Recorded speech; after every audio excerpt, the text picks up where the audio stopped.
গত 28 তারিখে ভারত সরকারের তরফ থেকে ট্যুরিস্ট ভিসা দেওয়া হচ্ছে বাংলাদেশিদেরকে। তারা কি আসছেন? কি বলছে হোটেল মালিকরা, কি বলছে ট্যুর অ্যান্ড ট্রাভেলসের মালিক? মার্কুইজ স্টুডিও আমি দেখলাম না কি ট্যুরিস্ট ভিসা নিয়ে আসলো, বাট এখন যতগুলো আছে এখানে সব মেডিকেল ভিসা আছে। কথায় নয়, কাজে প্রমাণ করছে বাংলাদেশিরা। গণ অভ্যুত্থানের পর ভারতের যে আচরণ নতুন বাংলাদেশের প্রতি, তার প্রতিবাদ থেকেই ভারত নির্ভরতা মুক্ত হওয়ার হিড়িক পড়েছে। সাধারণ বাংলাদেশিরাও এখন ভারতকে বয়কট করতে শুরু করে দিয়েছে। বাংলাদেশিদের আবারও ট্যুরিস্ট ভিসা দেওয়া শুরু করলেও ফাঁকা রয়েছে কলকাতার অলিগলি। বাংলাদেশি পর্যটকদের থেকে বিগত সময়ে বিলিয়ন বিলিয়ন ডলার অর্থ আয় করেছে ভারত। এবার কলকাতার ব্যবসায়ীরা বাংলাদেশি পর্যটক না পেয়ে মুখ কালো করে বসে রয়েছে। ট্যুরিস্ট ভিসা চালুর 15 দিন পার হয়ে গেলেও বাংলাদেশিদের কোনো দেখা নেই। এ নিয়ে কি বল? এই মুহূর্তে আমরা এসে উপস্থিত হয়েছি মার্কুইজ স্ট্রিট অর্থাৎ হোটেল পাড়া। এই হোটেল পাড়াতেই কিন্তু বাংলাদেশি ট্যুরিস্টরা এসে থাকেন। আমরা জানি গত 28 তারিখে ভারত সরকারের তরফ থেকে ট্যুরিস্ট ভিসা দেওয়া হচ্ছে বাংলাদেশিদেরকে। তারা কি আসছেন? কি বলছে হোটেল মালিকরা, কি বলছে ট্যুর অ্যান্ড ট্রাভেলসের মালিকরা? চলুন শুনবো তাদের কথা।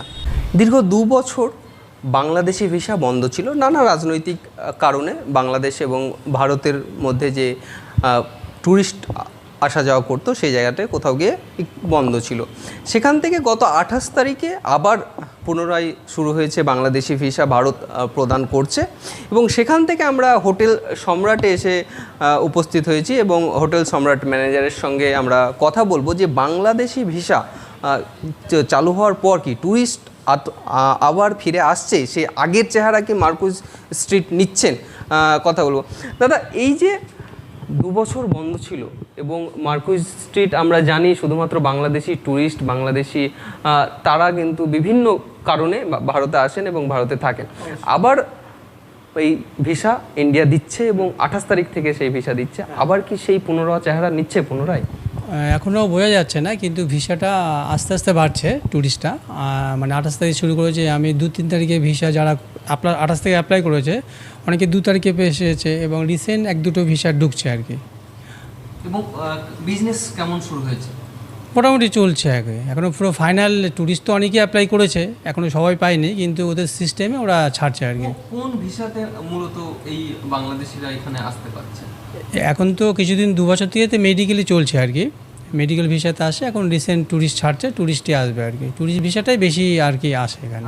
এবং এখন মেডিকেল ভিসাতেই এখন পর্যন্ত আপনাদের এখন পর্যন্ত মেডিকেল চলছে আমাদের 2 বছর। গত 2 বছর আপনাদের বিজনেস পুরো একেবারে বন্ধ হয়ে যাওয়ার পর্যায়ে ছিল, সেই জায়গা থেকে কি কিছুটা স্বস্তি পাচ্ছেন? স্বস্তি পাচ্ছি আমরা, এবং জানার পরে অনেকে সবাই আস্তে পাচ্ছে যে না, ভবিষ্যতে আগের মতন বিজনেসটা আবার স্টার্ট হবে। এবং আপনারা এখন কতটা আসছে আগের তুলনায়, 2 বছরের তুলনায় এখন বর্তমানে আপনার গেস্ট কেমন আসছে? মানে মেডিকেল তো একটু রিসেন্ট আবার বেড়েছে, প্লাস ট্যুরিস্টও আসবে, এলে তো পুরো 100% আগের মতনই চলে আসবে সবাই একদম। বাংলাদেশিদের ট্যুরিস্ট ভিসা দেওয়া শুরু করার খবরে কলকাতার ব্যবসায়ীদের মুখে হাসি ফুটেছিল। তবে আজ 15 দিন পার হয়ে গেলেও বাংলাদেশি পর্যটক দেখা যাচ্ছে না। কলকাতার দাদারা আশায় ছিল আগের মতো বাংলাদেশি পর্যটকদের পকেট কেটে তাদের পকেট ভরবে। তবে এখনও বাংলাদেশি পর্যটক না পেয়ে মুখ কালো ভারতীয়দের। এদিকে বাংলাদেশের আদালতে বাংলাদেশি পর্যটকদের ভারত ভ্রমণ নিষিদ্ধ করতে আইনি নোটিশ জারি করা হয়েছে। যে ভারতীয়রা 1 বছর আগেও বাংলাদেশিদের হত্যা করার হুমকি দিত, সেই দেশে কিভাবে বাংলাদেশিরা নিরাপদ থাকবে, এ নিয়েও প্রশ্ন উঠেছে। ভারত বাংলাদেশিদের জন্য নিরাপদ নয়, তাই সরকারকে অনুরোধ করব বাংলাদেশিদের ভারত ভ্রমণ নিষিদ্ধ করতে। যদি আপনিও এমনটা চান তাহলে কমেন্ট বক্সে ইয়েস লিখে জানিয়ে দিন আমাদের। সেই সাথে ভিডিও শেয়ার করে দেখার সুযোগ করে দিন আপনার বন্ধুদের। পরবর্তী ভিডিও দেখার আমন্ত্রণ জানিয়ে বিদায় নিচ্ছি আজ। আল্লাহ হাফেজ।